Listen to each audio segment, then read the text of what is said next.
Salam rafiki. Umeshawahi kusikia au kusimuliwa hadithi? Ulisimuliwa na mama, baba, kaka, dada, babu au bibi.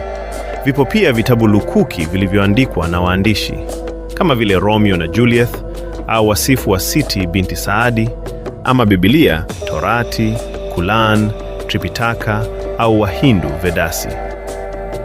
Ndani yake wanasimuliwa watu, ila tofauti sana na sisi. Najua utastaajabu uwezo wao mkubwa wa ajabu, kama akili, upendo na maarifa ya hawa watu wa vitabu.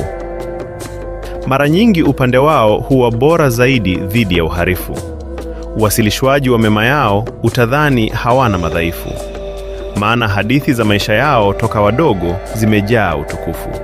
Wapo wa kweli, wa kutunga, kusadikika, ila wote ni watu wa vitabu. Wapo wajeda wajuba, watu wakubwa kwenye historia. Wamefanya mambo makubwa kijamii, kitaifa, mpaka kidunia. Stori zao zimejaa ushindi, furaha, japo zipo zilizofanya tukalia. Walikuwepo Afrika, Ulaya, Asia na hata mabara mengine pia. Kwa mambo walioyafanya, vitabu havina budi kuwasifia.